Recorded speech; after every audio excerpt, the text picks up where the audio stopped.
Hi, and welcome to the REMAX Hallmark November 2017 Toronto Real Estate Market Report.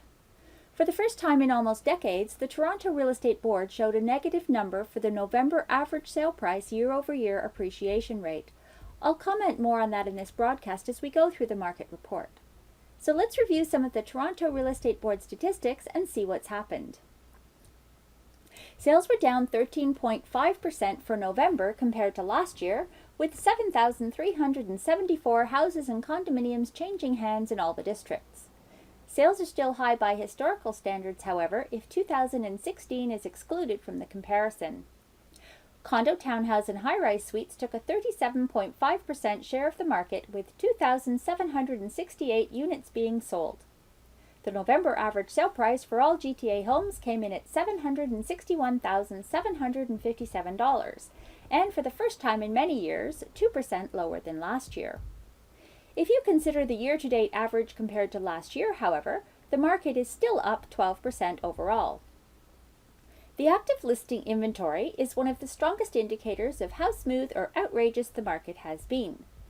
The inventory average for the month of November compared to historical numbers was up 10%, but increased by a big 111% from last year at this time.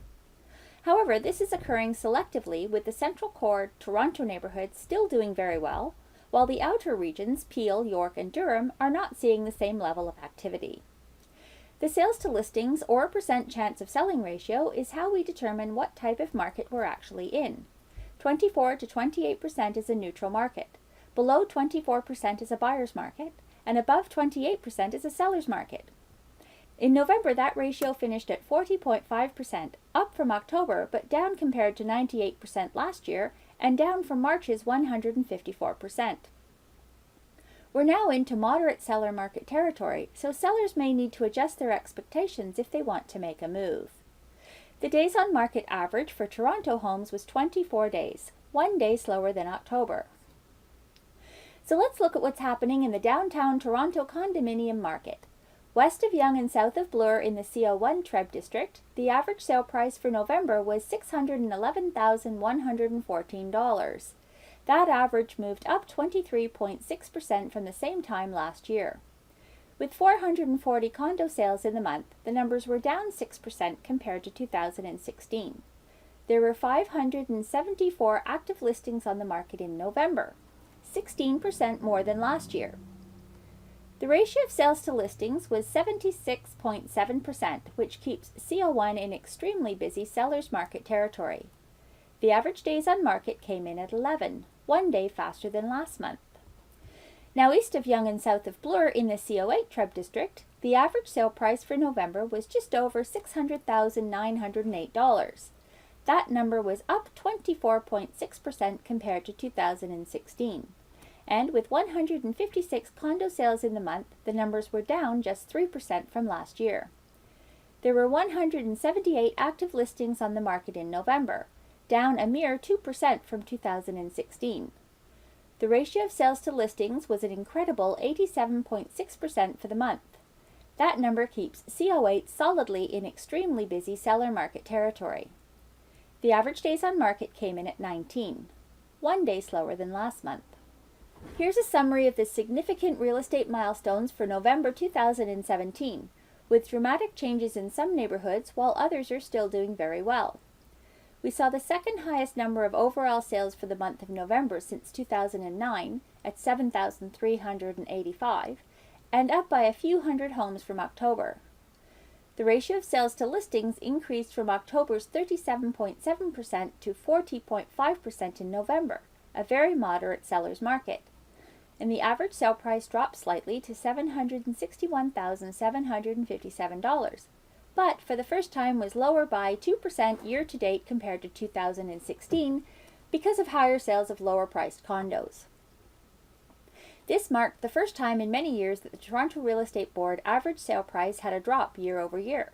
Traditionally, we've seen an average annual appreciation of 6.8% over the last 20 years. Sales in the month were down 13.5% from 1 year ago, and the GTA real estate market overall averaged the days on market at 24, still quick compared to many markets. Again, it's becoming clear that first-time buyer aspirations are now shifting to a condominium lifestyle. Condo sales took a highest ever 37.5% of the total market in November, about 2 to 3% more than average. Downtown condo listings were up from last year at this time. The downtown condo days on market average was 18 to 19 days. The ratio of sales to listings for condos downtown ranged between 76.7% in CO1 to 87.6% in CO8, indicating a strong seller's market, well ahead of most of the GTA.